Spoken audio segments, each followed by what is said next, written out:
And what Alex did was he went and just grabbed some buckets from the store and just asked for the business. He just went out and talked to people and asked and starts his own business with no previous experience owning a business, and just gets out there and puts in the work and puts in the grind and puts in the hustle to get out there and do something, as opposed to the loser mentality of sitting on your ass and complaining, which is what a lot of people do instead of getting out there and doing some work.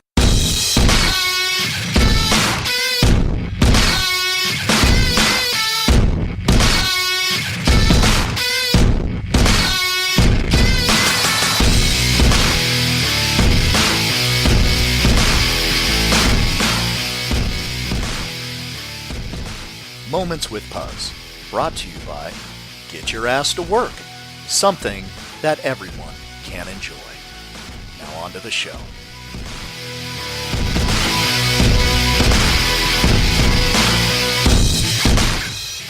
All right, guys, welcome back to the podcast. Today I have Alexandre Garcia. He's the owner of Gracie Humaitá Brazilian Jiu-Jitsu here in Reno. Alexandre came from Rio de Janeiro in Brazil, and he's been in the U.S. In fact, I'm going to let him tell the story better than me. And he is a father, an entrepreneur, a teacher, a business owner, loves being in the USA. So we wanted to bring him on the podcast today to talk a little bit about his journey, because he literally came from nothing. We're talking about washing windows, working at restaurants, now the owner of a very preeminent Brazilian Jiu-Jitsu school and business owner here in Reno. So, Alex, thank you for being on the show today. Welcome. Thank you very much. Thank you guys for having me. I really enjoy, like you said, being in the United States. My dream, and it's not a joke because I'm here now with you guys. Yeah. It's just I'm being myself, I feel comfortable here in this country. It's amazing, an amazing country with amazing people here, rather than what our government tell about you guys. It's people usually in the third world countries, the government, they try to bash. Yeah, that's really funny. Let's start there because, I mean, you came from a place that's very beautiful but also has a lot of, like, crime and violence. Exactly. Okay, and so what you're saying here is that the government down there talks badly or poorly about the U.S. Yeah, mainly people, the people that, they don't know Americans, they would say, like, they're stuck up, and my dad, grew up saying you need to get out of this country and go to U.S. That's where you should have your future. And I used to hear a lot of history teachers in Brazil telling me, like, the Americans were kind of stuck up. They were not humble. I believe there's not about Americans. I believe anywhere in the world, depending how you grew up, you're gonna be that way. It's I completely disagree. Living in the United States, I completely disagree with what you hear in schools. Yeah. Not all schools, but and it just says the same in the United States. Sometimes we'll disagree with other countries, and the schools will teach you that. Okay. Yeah. So, anyways, going to the point, growing up in Brazil was amazing. I thought about coming to U.S. and make my life here. And with people telling me, "Oh, don't go there because you are from a third world country. People won't really respect you. They will look down on you, like they do with the rest of the world." And coming here, I proved all of them that they were wrong. I made my best friends here in the United States. People are amazing here. People are very good, very loyal. For sure, we come from different cultures. I believe we are more like we hug. We kiss in Brazil. Here, people are a little bit more step back into that till they meet you. Once they meet you, I think they become your best friends. Yeah, no, I agree with that. People do stand off A a little little bit bit. more It's just confrontational cultural. until you know who they are, and then it's We pretty come from, welcome. we were we were colonized. Sorry, my English, by Portuguese, and and we have a lot of Italians in Brazil, and we hug, we kiss, we're very affectionate. Yeah. And in the United States, you guys are, but in a different way. once you get to know the person, then you guys joke a lot, have a good time. In Brazil, it's more upfront. We are already joking with you, no matter if we know you or not. Right, Yeah. right. A little bit more open down there. So, what was interesting that I heard you say was that your dad said you should go to the U.S. and you were thinking you wanted to be in the U.S., but the government maybe had some other ideas because they don't want people leaving the country, maybe, or I mean, You're what do you talking think it about the is? Brazilian Yeah, Brazilian. government. Yeah. Well, the Brazilian government actually, they want, they don't really care. Okay. Actually, it was the American government that we have a problem to come here. Like I believe if you're from any country, okay, United States, they put, and I don't think you guys are wrong about that because everybody wants to have their American dream. So imagine if you just allowed everyone and anyone to come here without a background check, it would be a mess. The country would be a mess here. So I agree with what you guys do a background check and everything. So I passed and everything. I came here on a. You got lucky. No, I They did didn't not find get out. lucky. I just, I was being a good guy, growing up with a good family. My dad was very poor, and my dad always taught me about being honest, integrity, and respect people, and always respect those ones that don't have, because those ones that don't have, unfortunately, they couldn't make it. But you have to respect from the guy who pick up the trash on the street to everyone. You have to be nice to everyone from your heart, And with that being said, I learned a lot from my mom, my dad, my grandparents, my family, how to respect people. And once you respect, you can become a successful person. Right. So, I mean, Rio de Janeiro is a little bit different as far as like crime and everything. I mean, it's a rough place to grow up, would you say? I mean, it just different because we've had some conversations before. We were talking about like you may not want to drive a really nice car down there and be seen, like you have some money because people will take it from you. Is that true? I mean, Yes, it's very true. Okay, in Brazil, you cannot show you have too much money because, unfortunately, the government, they're very corrupt. Okay, and I'm talking about unbelievable corrupt. And we are trying to change that. I'm not go into the politics right now, Sure. but we are trying to change that. Hopefully, it will be changed on October 28th, which is my birthday. We're gonna have a new election, and hopefully, we're gonna elect the best for the country. Yeah. I'm not gonna go and tell who I'm gonna vote for. All right. We'll keep that quiet. But so why was it that you decided and your father was giving you advice? Why the U.S.? Why was it your dream to come Well, to I'm this sorry, I country? kind of lost the idea here what we were talking about. You were talking about violence Yeah. and why coming to United States. My dad thought like, United States, you guys, and I'm American citizen now, by the way. You guys have the best pay in the world. You guys value the work. You guys value doctors. You guys value lawyers. You guys value everything, and everything is well paid. Everybody pretty much, comparing to the poor countries, you guys take care of people here. So they encourage, anyone to come and live here. And my dad told me, also that Brazil, since he was a kid, it was the country, the future country. And this future, I'm 42 years old. Like I said, October 28th, I'm going to be 43. I haven't seen this future yet. Hopefully, like I said again, with the new president, things will change. And I just got, discouraged with the country. I used to work for Sam's Club there as a manager, as a marketing coordinator. I was doing really good until they, to leave because they couldn't afford to pay me. So I was a little bit down. I wouldn't say depressed, but a little bit down. Once you make good money, for Brazil was good at that time, and then they cut that money from you and say like, we're gonna let you go. We can't afford to pay you. The company's not doing as good in Brazil. So I was a little bit depressed. And my father said, son, don't be depressed. My mother said, God is with you, and we're going to figure out something for you. So on that day, I was really down. My dad came to me and said, why don't you go to U.S.? I think it's your chance, And I was like, okay, I don't have any money. Can you pay for me? And my dad is a doctor, came from a very poor family in Brazil, studied a lot to make it where he is right now. He's not rich, but he has a stable life. And to have a stable life in the poor countries, it means a lot, okay? And my dad got the money, and my grandfather helped me and sent me to U.S. So you came to the U.S. Do you have any family here? I didn't. I have some family, but then they're not very close because my family, we come from an Italian family and a Hispanic family from Spain in Portugal. Okay, and we don't have a huge family in U.S. We don't have. We have family, but it's further. You know, they live in Miami, but they're not very close to me. So how'd you end up in Reno? I came here to snowboard in South Lake Tahoe, Yeah. which I never done. You Yeah. know, we don't have snow in Brazil, okay? Mostly in Rio de Janeiro. So I came here to snowboard. I ended up seeing the quality of life. That's when my dad sent me here, the quality of life.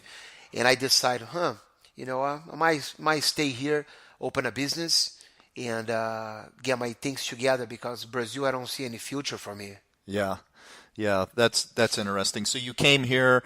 What did you do when you got here? I mean, you didn't really have any family. You got to the United States, just started picking up jobs at work. What kind of jobs were you doing? Sure. Yeah. I came here to U.S. first. I came here legally. I came here legally with a J1 visa, was a student visa, okay, which people come here to work and then, you know, they come back.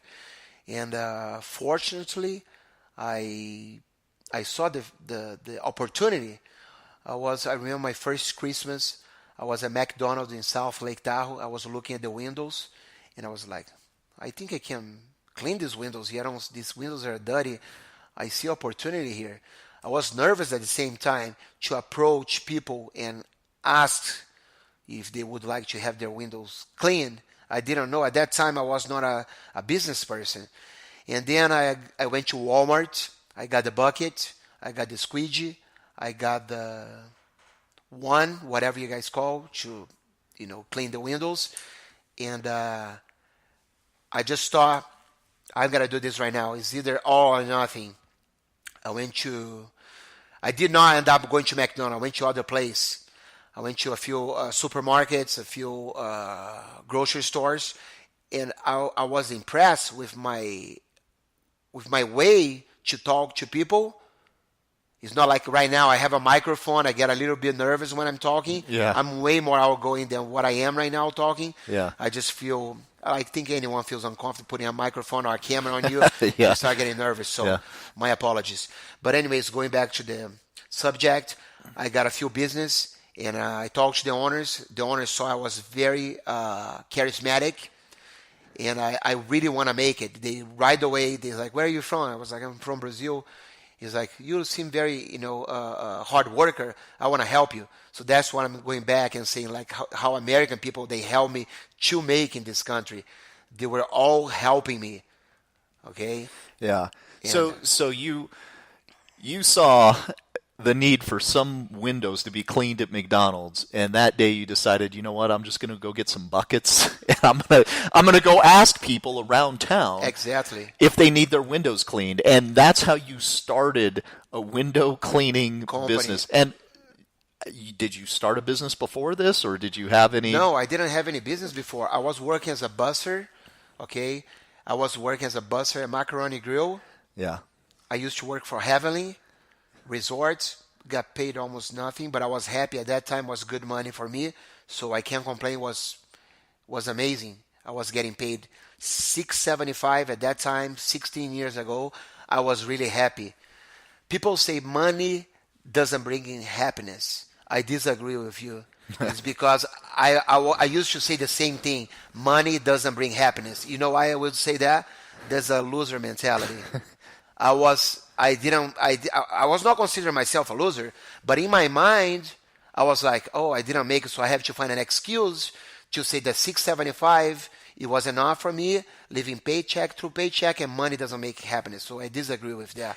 Yeah, I really got to point that out. So for anybody who's listening who has at one time thought that they wanted to start a business but they didn't know how, Alex right here just told us he went to, what did you go, Walmart or Walgreens? I had it all. I had a Boston Market. I used to clean them. You know, not just the windows. I used to pressure wash because the second thought came like, oh, I can clean windows, and then I saw the floor is dirty. Oh man, I can get pressure washer, And then I started growing my business, So it was Boston Market. I was cleaning Walgreens. I was cleaning all the Save Marts, you know. And it used to be, I forgot the name of the company. Save Mart used to be, I forgot. Anyways, I used to clean all these companies, and I was making quite a lot of money for me at that time. I used to make like $5,000 a month. For me, it was amazing. $5,000. It was like, oh man, I'm living the American dream, and I thought I can make it more, and start working harder and harder, getting more business. Unfortunately, like for everyone, I didn't feel like a loser because in 2000, if I'm not mistaken, in 2008, 9, 10, 11, the economy here went downhill, so I lost everything. Funny thing, that was April 1st. Save Mart called me, like you guys say April Fool, right? Yeah, yeah. And I was like, hey, we can't have you cleaning here anymore. And then back to back, all the companies start canceling, and I got desperate like every single American. But at least I didn't feel that I was the only one. Right. Was everybody struggling with money? Yeah, I remember that. And the point I was going to make is, everybody has some fears about either starting a business or leaving a job that they're at that's comfortable. And what Alex did was he went and just grabbed some buckets from the store and just asked for the business. He just went out and talked to people and asked, and starts his own business with no previous experience owning a business, and just gets out there and puts in the work and puts in the grind and puts in the hustle to get out there and do something, as opposed to the loser mentality of sitting on your ass and complaining, which is what a lot of people do instead of getting out there and doing some work. So, I mean, that's funny amazing. thing, Daniel. I was so nervous about cleaning windows that I went to my apartment that I used to live on Kitski Lane, and I started cleaning the windows on my own apartment to see if it would work. That's funny. Wow, man. Great. So anyway, you got into this window cleaning business. Eventually, it went down because of the economy. It went downhill because of the economy. Let's get into jiu-jitsu. Sure. Where did that start? And then let's talk about how you ended up opening a school. I was 27 years old when I came to U.S. Was exactly December 2002. Okay. I moved to U.S. I used to train jiu-jitsu in Brazil. I grew up doing jiu-jitsu in Brazil with Master Royler Gracie, which is still today my master. And I started training in a local school, Brazilian Jiu-Jitsu again, because I had to kind of stabilize my life financially. Not rich, I'm not rich. I still not rich, but I do pretty well. And I thought about going back to my hobbies, which was practicing jiu-jitsu, doing martial arts. Yeah. So I was in a local school, and I was like practicing with my friends, and I had a thought. It's like, I think I can do this. I'm gonna open my own school. I'm a good salesperson, and I think I'm quite a good talker. And I think I'm good with people. I can open a school and become successful. And a lot of people at that time, like anyone, the most successful people that you meet, they'll say a lot of people drag you down. A lot of haters, they say, tell you can't do it. You cannot do it. Yeah. You will not make it. You will not make it. You cannot do it. I just didn't not listen to them. I was like, I'm in love with the art. I love the art. I'm from Brazil. I have a good background in jiu-jitsu, in Gracie jiu-jitsu, and I'm going to make this work. So a local fighter from Reno, Ken Shamrock, I stopped by his school, and I asked for a job. Ken Shamrock was not there at that time, and I believe his manager, Lance, forgot his last name, he offered, we are looking for a Brazilian that can teach Brazilian jiu-jitsu here. And at that time, I was a brown belt, almost a black belt. Okay, I did get my black belt in Brazil. I went back to Brazil to get my black belt, but I was a brown belt at that time. So Ken Shamrock, a UFC fighter, he told me, like, Alex, can you work here for a week, free, and see how how we like it. If you see a good instructor, you may be good at jiu-jitsu, but you may not a good instructor. So I stayed there for 1 week for free. They love it. Ken Shamrock, his wife, his whole family, they really like me. And the students really like me too. So I decided to go teach there. Unfortunately, Ken's business was not doing so well, and they had to let me go. And I wish them, the best, but they had to let me go. You couldn't afford to pay me, and they ended up closing the school.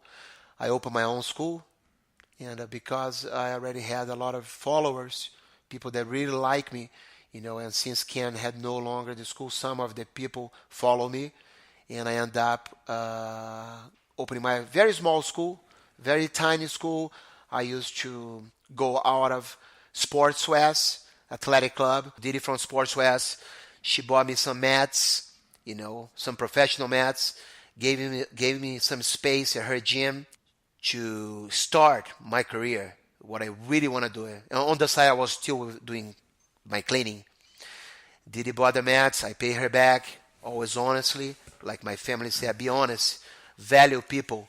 And to this day, I value her a lot, what she done for me. So you were working your other job at cleaning. You're doing the cleaning business and trying to get this jiu-jitsu hustle going on the side. And along the way, some people came out and helped you along the way. So we always talk about this, and I know I've mentioned it a few times before, but I can't say it enough. When people see you helping yourself, they want to be a part of your success, and they will join in and help you get to where you're going. It's just amazing. As opposed to being a complainer and sitting at home whining about how you don't make enough money, nobody comes to help those people.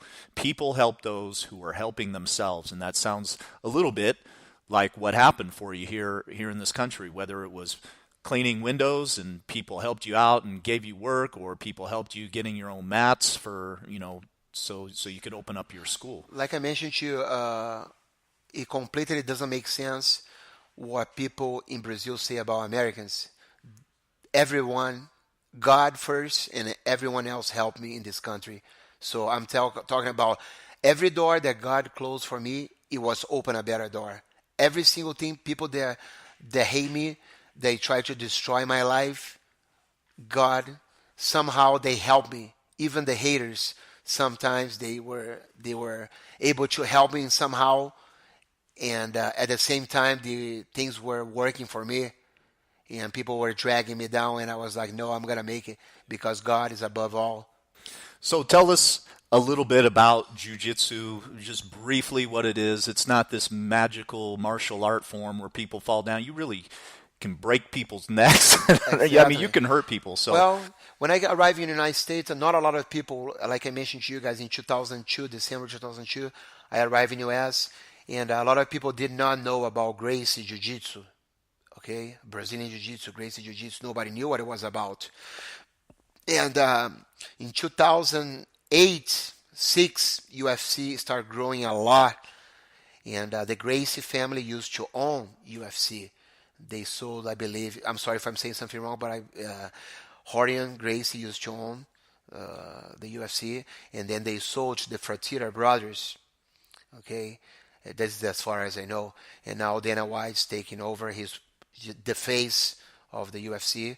And it started growing a lot. So pretty much UFC promote us, okay, promote the art of Gracie Jiu-Jitsu when Royce Gracie was over there, okay, going against Ken Shamrock, going against a lot of other guys. And fortunately for us, because of Royce Gracie, Helio Gracie, and the Gracie family, we are what we are now. So about the actual art itself, just a little bit about it. How would you compare it to some of the other forms of martial arts that are out there, wrestling, boxing, for people who don't know about jiu-jitsu? Wrestling is this, I would say, is the sibling of Gracie Jiu-Jitsu. Okay, it's very, very, is on the ground. So we pretty much what we do, we do a double leg, a single leg, or a clinch. We take the person to the ground. We do not want to hurt anyone. Okay, that's why a lot of officers, they train with us. Okay, not just in my school, in local schools, because they cannot use the punch or the kicking. Okay, and if you do train punching and kicking, in order to prove that punching and kicking works, you have to knock your friend out to prove that works, that you're better than him. With Gracie Jiu-Jitsu, okay, it doesn't work that way. We are grappling all the way. It's just no striking involved or no kicking. And I go for armbar on you. You tap. That means I submit you. I won. So that's the best way, comparing to other martial arts to show that Gracie Jiu-Jitsu, it's I'm not taking any credit for any martial art. I believe any martial art's good. But Gracie Jiu-Jitsu was proven. It's just not me saying. It's proven on the UFC by Royce Gracie that above all the martial arts, at that time, Gracie Jiu-Jitsu, it was dominant. Yeah, so why is it so popular? I mean, why is jiu-jitsu coming out? And you can find it almost everywhere now, whereas, maybe 10 years ago there was a few schools, maybe here and there. If you lived in a strange part of the country, you probably couldn't even find jiu-jitsu. Why is it so popular and a growing martial art? Maybe one of the most popular that you can find around these days. I agree with you, Daniel. Jiu-Jitsu is growing unbelievable crazy. Actually, the last time I saw it is the most growing sport in the world, Gracie Jiu-Jitsu. Okay, the reason is that it's a game, it's fun. You're not there just hurting your friend. You're doing like kind of a do you play chess? Yeah, chess. Sometimes you're playing, you're moving your game up to go for an armbar, and sometimes you switch to a back. So you're playing there. It's a game. So that's why it's so fun and so unique comparing to the other martial arts. Okay, like I said, we don't take any credit for martial arts, for the other martial arts. It's just like people that are stuck in with Gracie Jiu-Jitsu, they're getting stuck with that is because it's addicting. It really is addicting. You know, you can speak for yourself. You came to me and told me about I would like to train jiu-jitsu. And you came and said like, Alex, I would like to pay 60 class. I was like, no, I don't want your money. You remember that? Yeah, yeah. Is that okay for us to talk about that? Sure, yeah, go ahead You and came mention to that. me and said, I want to pay you $6,000 up front.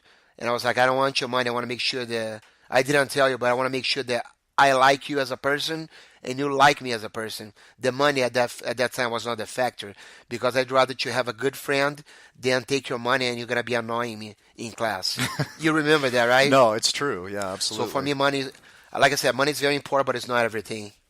Yeah, so I came in, I was looking for private classes, and my thought process was, well, if I'm going to start this, I'm not going to quit. So I'm just going to go ahead and pay for it up front so that I don't find a reason to not go or to back out. Not that that's in my nature to quit, but Alex wanted to make sure if he's going to be spending that much time with me that I wasn't going to irritate him while he had to spend 60 sessions with me. And the whole reason, I mean, this goes back to business. The whole reason why I connected with Alex was because I was looking for any sort of MMA or jiu-jitsu schools in the Reno area. And so, of course, like anybody else, I'm doing my research online.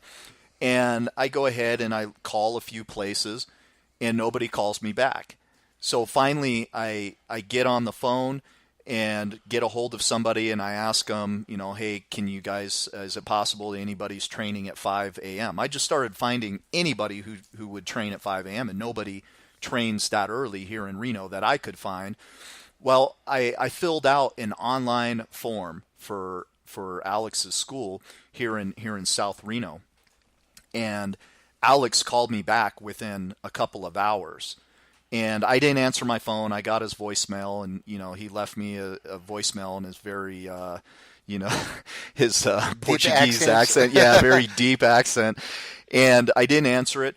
But then he called me back later on that day without me calling him. He again followed up twice on it, and I thought, you know what, this guy's probably serious. I'm like, okay, that's my game in real estate is follow up. So if this guy's called me back, he's serious, at least in my mind. I'm gonna give it a shot. So I called him up and I asked him right away, can you do 5 a.m.? He said, yeah, I can do 5 a.m. I'm like, we're on. I'm like, so he said, why don't you come in the next day? He was sizing me up. Yeah, he just wanted to size me up, measure me up, make sure that, he wasn't getting stuck with a weirdo. And so I went in the next day, and then we got started the following week, which was the business side of what you do for your school is why we ended up connecting was because you followed up and the other schools didn't. So anybody who's listening to this in Reno, know that, hey, someone gives you a call, you got to follow up. And that's not jujitsu. I mean, that's business. For anybody in business, answer your phone, follow up. And just because they didn't answer the phone the first time, call them again. Well, a lot of people think you're going to be annoying. A lot of business owners, they think, I don't want to call that person I already called, I already left a message. Well, if they contact you first, it's because they want to talk to you. If you contact them twice or 3 times or 10 times, they did not answer, something happened, but you got to keep trying to get a hold of them. That's what I learned in marketing. You got to hustle. You got to go ahead until I won't give up until I get to talk to you. And if you say, stop calling me, that's when I'm going to stop. That's it. But if you tell me to stop calling you, there's something wrong with you because you're the one who called me first, right? You call me for business and I'm trying to earn your business. So never give up. So as far as people who are not involved in jiu-jitsu or MMA or really working out or anything like that, but they've had an interest or they've heard about jiu-jitsu, what is your advice for new people who are just starting and want to get into some sort of physical activity? Sure. What would you say to them, and what tips could you give them on getting involved? First of all, find a school. You find a school, either jiu-jitsu or any sport, because I believe sports is very good for your mind.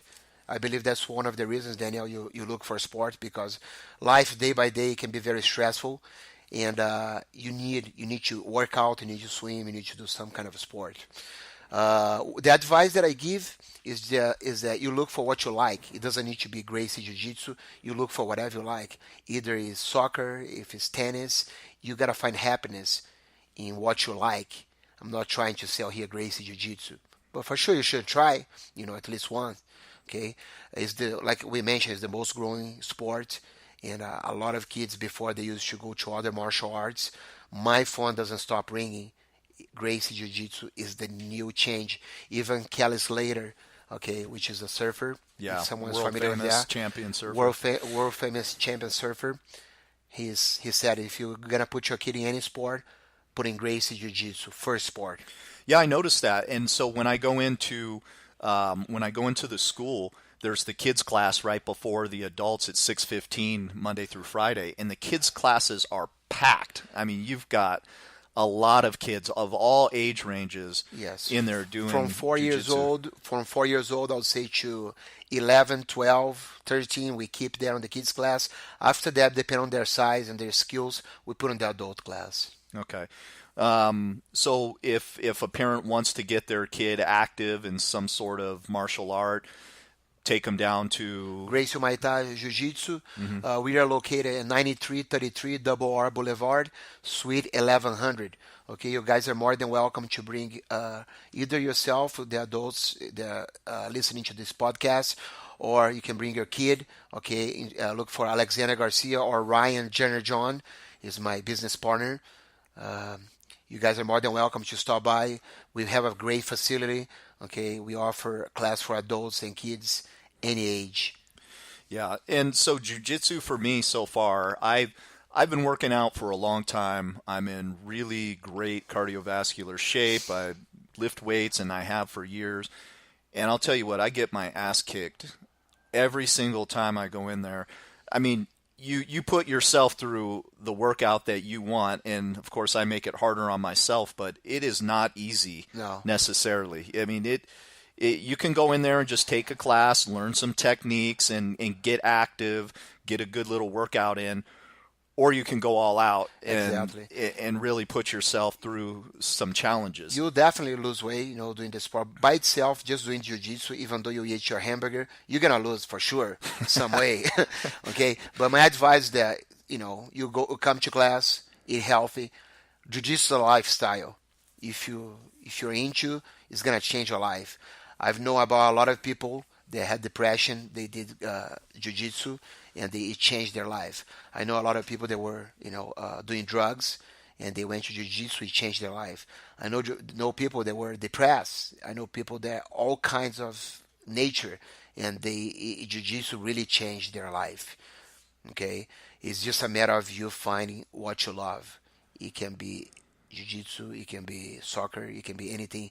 But jiu-jitsu somehow, the sport jiu-jitsu or jiu-jitsu for street, because we have two kinds of jiu-jitsu. We have sport jiu-jitsu, like I mentioned to you, Daniel. I was going to be teaching both. Okay, I'm certified by Royler Gracie for the self-defense, the street self-defense. So what Daniel goes with me, you learn both. Right. Yeah, and that's one of the best parts for me is going in there is it's something newer for me, and I get to go in there and I get to get choked out and get locked up pretty good. I leave class exhausted, but everyone's really nice. Everyone couldn't be more friendly in the class. I mean, everybody is willing to help you learn and likes to show you ways you can get better and be better at the art, but then they'll also choke you out 5 minutes later. So that's kind of the fun part. Or arm bars, going in there, or arm bars or knee bar. Yeah, exactly. I mean, yeah. There's. I mean, it's more. It's like infinite number of ways and moves to learn, and it doesn't end. It keeps evolving exactly. as it goes. So tell me about your business partner, Ryan, because one of my favorite stories that you told me from some of our conversations was the fact that you brought Ryan on to your business as a very young adult. Exactly. And I believe he was 16 or 17 years old, if I'm not mistaken. 16 or 17 years old, and gave him an opportunity. Yeah. And what I like about the story was that he was able to get that opportunity to have ownership in a business because he's only 26 years old now. Yeah, still very young. Because he's a very young guy, and now he's part owner of a very successful business, but he was willing to put in the work and get in there and do the grind. But you were able to provide him that opportunity because you were doing well. And so the point that I'm getting to is that through success, you're able to provide success and opportunities to other people. Exactly. So tell us about Ryan and kind of his I'm going to talk about for the business owners out there. You want to be successful, help other people. Because when you help other people, it just shows what a great person you are, and the universe helps you, provides more to you, because that's what God wants. God wants you to help people. Okay, don't be greedy about the money only for you. At the end, people will know. People will read your face. They'll say, "This guy, I don't want to work for this guy because he just want the money for him," rather than helping people. Successful people, the most successful people in the world, they have a history of helping other people. Successful people, they're charismatic. Most successful people, they're charismatic. And if you guys know about charismatic people, they say hi to everyone. They're always happy. Even if they're sad, they'll hide that. They'll show you the best that they can. They want other people to be successful. And that's what makes you successful. So if I would become a billionaire, there is nothing else to achieve, because you already got the best house. It's not my case, please. But if you ever get there, a lot of people, they get into drugs, depressed, because they already achieve everything. And the humans, they need more. They want to achieve more. But me, I think if I would become a millionaire, I would help other people. So I would help animals. I love animals. I would help people that can afford. I would help. I wouldn't give them the fish. I would give them the pool and teach them how to fish. Okay? Because you don't wanna disable that person. By giving food, you're not helping anyone. You're just helping him to be lazy. You gotta teach them how to fish. If he doesn't want it, it's not your fault. Don't blame on you. And going back to Ryan wants the pool. Okay, he wants to learn how to fish. Very smart kid, Ryan Jr. John. Very smart kid. Went with me to Brazil. Okay, 4 years ago was him. James Nava, another guy that's into the real estate, good friend of mine, and Jim Clauser. So these three guys, they took them to Brazil, stay in my house, and for me it's a big deal taking people to my house in Brazil, so they were considered good friends. And I told my mom, Mom, Ryan's going to run the business with me. He's unbelievable practitioner. He knows a lot about jiu-jitsu. He's a nerd. He's very smart. Okay? And usually, sometimes when you see Gracie Jiu-Jitsu, you see the guys like skinny. Don't mess with them. The big guys, they may be scary, but the skinny ones, they look like nerds. Those are the dangerous ones. Okay? And that's Ryan right there. So Ryan runs a successful school with me. I thought about helping him. And he said, Alex, I don't have 25%. I don't have the percentage to become an owner with you. I was like, don't worry. You work for me for free for a few years, and I'll put the 25% with you. So after a year and a half, he was already 25%, and that's all he does for a living. He runs the school with me. Yeah, that's awesome. Yeah, I love that story. And, the point is successful people can help other people. And it's sitting on your ass at home and complaining doesn't help anybody. Nobody's going to come help you, and you can't help people. Exactly. If you don't help yourself, nobody's going to help you. Yeah, you've turned, your hobby, your art form into a successful business, and in turn, you're able to help other people also be successful. Exactly. Which is cool because what are your plans for the future? I know you have some plans here. Be more successful and help more people. That's all I can tell you right now is that I want to help people. I have students, they want to grow. I want them to grow. I want them to succeed. I have very good people in my school. The environment there is unbelievable, and I want to help those guys. Those guys that are pointing fingers, they know what I'm talking about. They know what's going to happen in the future. We had an interesting discussion one time, and you were talking about the Ray Kroc movie, the story of the McDonald's owner, and we were discussing that, and we were talking about, of course, your jiu-jitsu schools is part of the story, but we were also talking about we're also in the real estate business. Exactly. Yeah, so kind of discuss, your thoughts on that, because you were telling me, and I was like, yeah, exactly, right on. And since this is sort of a real estate podcast, we do talk about it. Why did you bring that up, that you want to own the buildings and own the places? Well, I heard about McDonald's. McDonald's, they make their money out of buying the property. Right. After years, and they probably like wash it off even. I don't know how it goes. I'm not into economy.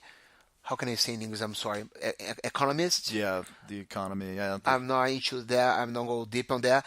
But that's what I heard. The McDonald's, they buy a lot of properties. They open the McDonald's and they make a lot of money through the real estate. And I think it's an unbelievable investment. And my girl, she helps me a lot. She kind of pushing me, to purchase my business rather than renting. Okay, it would be a good investment. Right. So rather than put just the money 401k in whatever kind of investment, I think real estate is probably the most, how can I say, earn back, pay back. Your return on investment. My return is going to be very good. So in a way, it's something for the future. Yeah, for the future, exactly, because the real estate, the building you buy will appreciate in value, as opposed to paying rent to a business owner. Exactly. Be the business owner and the landowner and have other people pay you rent. Subleasing. Yeah, you can have a school, but then all the businesses around you pay you also. Exactly. Is that kind of the concept? Yes, that's what we want to do. We want to own the building. And like I said, it's not just own the building. We don't want to pay any rent, so we're gonna sublease to other business owners. Okay, for sure on the same segment, on the martial arts or on the. We don't want a competition for sure, but I'm saying like fitness. I just talked with Hoyler Gracie over the phone, and hopefully like a fitness and jiu-jitsu. So we'll think about it. It's something for the future, but it's we cannot be thinking too much on the future. We gotta live the present. But at the same time, you got to know how to manage that. I just want to stay right now on standby on that until it gets close to happen. Then we'll talk more about that. Yeah. So it sounds like in the future you're thinking something along the lines of a fitness center. Exactly. A Gracie Fitness Center, mm-hmm. To open, and then we can get people that are into fitness. Students that are, into the jiu-jitsu, they'll have the fitness for free. And the fitness, if you want to join, you'll pay extra. And then you can join the jiu-jitsu too. It's something, like I mentioned to you, that we've been talking about it. And it will happen pretty soon. Yeah. So a couple things I wanted to mention was the competition side of it. So there's the street, the self-defense, which is very effective, by the way. It's a great workout. I leave class completely exhausted, and I can get on a treadmill and go run 10 miles just for fun. I leave there dead. But you guys are doing really well on the competition side as well. I mean, your kids, you had a kid competition. Sure. They went out and they kicked butt. Exactly. And you had a competition down in the Bay We Area. also They all won, went yeah. out there and kicked butt. Talk about the competition side of Well, jiu-jitsu the for the sport. competition, I try not to encourage too many people to compete because competing is not for everyone. But I do believe everyone should compete at least one because you go through the anxiety, stress, and a kind of a panic because you see the crowd and everybody's looking at you. So that's the closest you can get from to a fight. So I don't want you to go to the street and get someone that doesn't know how to fight and go there and kick their butt. I want you to fight someone that knows how to fight, and that's gonna cause you for sure anxiety. Okay, so without strike, like I said, you just no striking, but someone can put your arm and break. They can guillotine you. They can choke you. It's up to you if you want to get hurt or not. You can tap. So, like I mentioned to you, doing jiu-jitsu and doing the competition helps you a lot at least once. That's what the Gracies, they say. You should compete at least once in your life to get the anxiety out of the way and to see how it feels for competing. We go to the Bay Area, we go to Vegas, we go everywhere. Sometimes we lose, but most of the time we are doing really good on the competition. Local tournaments, we do very good too. I just want to thank you for the schools in Reno, the other jiu-jitsu schools that throw some tournaments so we can go and support them. Okay, and it helps just the community. It's all about the community. Right, right. Yeah, I'd like to just add in how effective jiu-jitsu is, and from the standpoint of somebody like myself who is not very involved yet, and I have not been doing jiu-jitsu very long. I go into the school and guys who are, 30, weigh 30 pounds less than I am, definitely not in as good a shape, can use the techniques Exactly. to kick my ass. That's how Helio Gracie did. Yeah. Helio Gracie is for whoever doesn't know Helio, he's the father of Jiu-Jitsu. Okay, he's the one who created Gracie Jiu-Jitsu. Okay, and he had a back problem. He had several problems, and he changed the the the Jiu-Jitsu that was well known for Gracie Jiu-Jitsu. That's what we know right now. Okay, which is for everyone, jiu-jitsu for everyone. If you have any kind of I have friends in Reno, they're disabled and they do jiu-jitsu.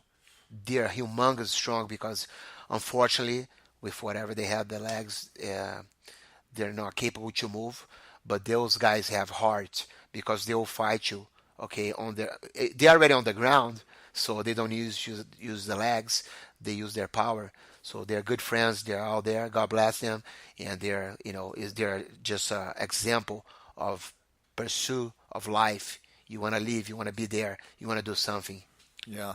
And so once most fights do end up on the ground in jiu-jitsu, a lot of it is from the ground. It's gravity. Gravity, yeah. Pulls And you down. once you get to the ground and you don't know what you're doing on the ground, somebody with some knowledge, they'll tie you up and submit you pretty quickly. That's a good way to put it. We are the sharks of the ocean. If you don't know how to swim, we're gonna eat you. So the ground's our territory. The ground's our church. It's not very common to know someone that knows how to fight on the ground. Why? Because you have a lot of barriers. You don't know. Sometimes the ground's on the way. You can't punch if you're on your back because you don't have the angle. But you can armbar. You can do chokes. You can do heel hooks. You can do toe holds. You can do knee bars. You can do a lot of things. That's why jiu-jitsu is so incredible and unique. The art of jiu-jitsu is unbelievable. Mostly, I would say for the women's out there, the women, sorry, not the women's, I'm sorry, the women out there, if you're getting attacked on the street, the positions that we go in jiu-jitsu, that's what you're going to be using out there to defend yourself. Guard. If you don't know what is guard, please come to class and check it out. Close guard, open guard. Okay, that's how a woman will be attacked. And if she's doing Gracie Jiu-Jitsu, she's going to be in that position all the time with guys grappling with her or she grappling with another girl. And she will know, oh, it's another day at the school. I'm going to know how to defend myself without even thinking. Right, and it was proven in the UFC that being on your back was not a bad position. Not at all. It was actually a position of strength because once you know the techniques, you can apply. You can apply it, and you can stop an attacker pretty effectively. Very effective. And disable them. I agree with you. Yeah, I have to agree with that. It just changed my life. Good. Is there anything you want to talk about or any questions you want me to ask you? And No, I just want to thank you guys, and like I mentioned to you guys in the beginning, listen to your dreams. If you have a dream, it's because God put that dream on your mind. And don't give up. Pursue, like the movie Pursuit of Happiness. Have you guys seen that movie with the son? What's his name? Will Will Smith. Smith with his son. Kind of reminds me of my life. Oh, I had nothing, and I was with my son around, hustling, carrying him, and going to teach in Fairlane, going to teach everywhere to try to make my living. And even with haters telling me you're not gonna make it, I made it. So don't give up. Haters are only insecure, and they don't want you to succeed. Because sometimes haters, there are some haters, they're very successful, but they hate to see that you have it too. They don't want it to have as much as them. You can be below them, they'll be happy, but they don't want you to have more than them. Right. All right, so you heard it from Alex here. You guys want to start a business, just go out to the store, buy some buckets and some Windex. Get out there, put in the work, put in the hustle, put in the grind. Alex, we thank you for being on the podcast this week. We really appreciate you taking time out of your day to come in here and share with us your experience of coming to the U.S., starting from nothing and now a very successful business owner. One more time, if anybody wants to explore jiu-jitsu, how do they find you? You guys can go to my address is our business address is Gracie Humaitá. We are located in 9333 Double R Boulevard, Suite 1100, Reno, Nevada. Or you guys can give me a call at 775-376-6229. Any questions or concerns, please feel free to give me a call. God bless you guys, and thank you very much for having me here. All right. Thanks for being here, Alex. And as we always say on this podcast, get your ass back to work.